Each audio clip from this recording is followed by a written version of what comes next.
Bonjour, bonsoir, chers téléspectateurs, bonsoir, chers frères et sœurs, et bienvenue dans ce numéro de Parole de vie. Parole de vie, c'est ce moment où nous partageons la parole de Dieu assez succinctement pour pouvoir nous motiver, pour nous édifier dans notre marche de tous les jours. Aujourd'hui, je veux parler de l'essence de l'amour. L'essence de l'amour, parce que nous sommes dans un monde, dans une vie où tout le monde veut être aimé, où tout le monde recherche l'amour. Mais c'est quoi l'amour? Quelle est l'essence véritable de l'amour? Qu'est-ce qui est contenu dans l'amour? Et pour partager cela, je veux me servir d'un verset de la Bible que nous connaissons tous, le Jean 3,16. Le Jean 3,16, c'est un verset que tous les chrétiens connaissent presque. Car Dieu a tant aimé le monde qu'il a donné son Fils unique afin que quiconque croit en lui ne périsse point, mais qu'il ait la vie éternelle. Alors, dans ce verset, on voit véritablement la nature de l'amour. On voit ce qui est contenu dans l'amour. Puisque Dieu, lorsqu'il a aimé, il a fait des choses. La première des choses que ce verset nous enseigne, c'est que Dieu a aimé le monde. On comprend que Dieu n'est pas un Dieu sectaire. L'essence même de l'amour, c'est pas le sectarisme. Le sens même de l'amour, c'est pas le communautarisme. C'est même si bien sûr on peut rencontrer dans la vie des gens qui partagent pas les mêmes convictions que nous, qui n'ont pas les mêmes valeurs que nous, mais nous devons avoir envers tout être humain une prédisposition à manifester l'amour, parce que Dieu a aimé le monde. Donc l'essence même de l'amour, c'est l'acceptation de l'autre, l'acceptation d'autrui. C'est considérer l'autre comme justement nous-mêmes on se considère, ou aimer l'autre comme nous nous aimons. D'ailleurs, vous savez ce que Jésus-Christ a enseigné à ses disciples, tu aimeras ton prochain comme toi-même. On parle de prochain, on ne parle pas d'une dimension géographique ou ethnique particulière, parce que Dieu a aimé le monde. Donc l'amour est ouvert à tout le monde. L'amour ouvre les bras, tend les bras à tout le monde. Et ce verset nous enseigne une deuxième chose, car Dieu a tant aimé le monde qu'il a donné. Deuxième essence de l'amour, c'est le don. Parce que lorsque l'on aime, il faut donner. Dans le donner, il y a deux dimensions. Il y a se donner soi-même et donner ce que l'on a.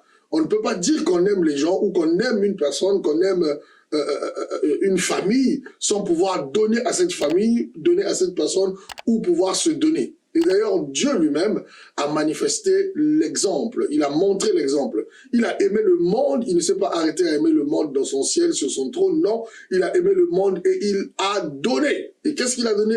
Il a donné Jésus-Christ, qui est son Fils unique. Et si on va plus loin, nous savons que Jésus-Christ est Dieu. Donc en réalité, il s'est donné lui-même au travers de Jésus-Christ. Troisième chose que nous enseigne l'amour, l'essence même de l'amour au travers de ce verset, c'est que l'amour valorise. Jésus-Christ, Dieu a donné son Fils unique. Vous comprenez, si la Bible parle de Fils unique, ça veut dire que il avait de l'importance à ses yeux, il avait de la valeur, mais Dieu a sacrifié ce qu'il avait de valeureux, ce qui était précieux, à cause de l'amour.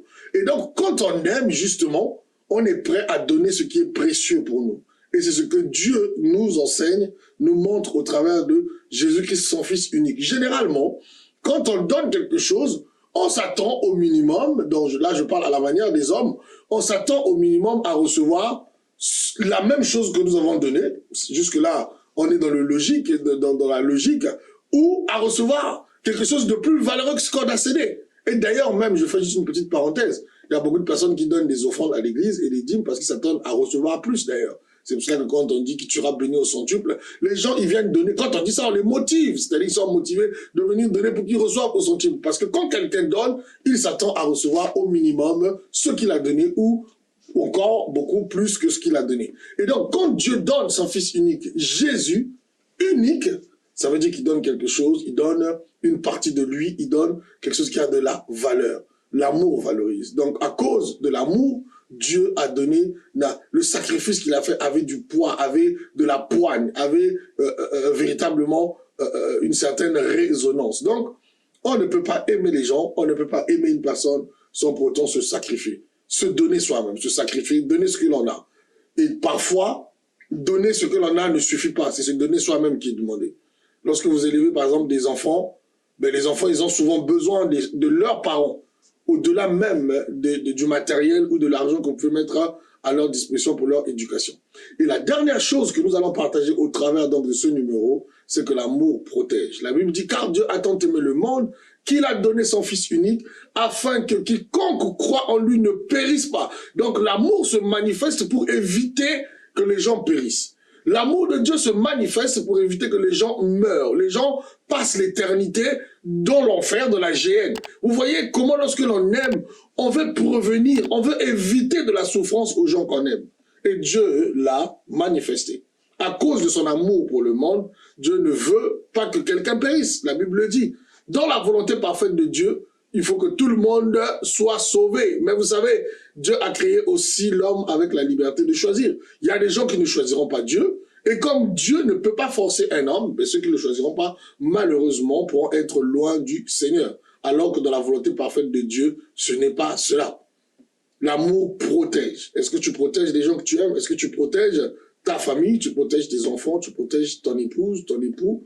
Oui, l'amour protège. Voilà 4 éléments qui sont l'essence de l'amour. L'essence de l'amour, c'est l'acceptation des autres. Pas de sectarisme. Deuxième élément, l'amour, c'est le don. Donner ou se donner. Troisième élément, l'amour valorise. Pour les gens qu'on aime, on est capable de pouvoir mettre en jeu des choses qui comptent pour nous. Des choses qui ont de la valeur. Et enfin, l'amour protège. L'amour prévient. L'amour prend le devant pour éviter de la souffrance aux gens qu'on aime. J'espère que ce numéro nous aura édifié et nous aura interpellé au travers de ce célèbre verset de Jean 3,16 sur l'essence même de l'amour. Et si nous voulons marcher donc sur la voie de notre Seigneur, si nous voulons suivre le modèle qui nous a été donné, Dieu lui-même, alors nous devons apprendre à manifester, à appliquer ces modèles, ces valeurs dans nos vies pour que Christ soit glorifié en nous. Que le Seigneur vous bénisse et j'espère vous retrouver dans un prochain numéro sur Carrefour des Adorateurs. Le pasteur Constant, votre serviteur. Soyez bénis.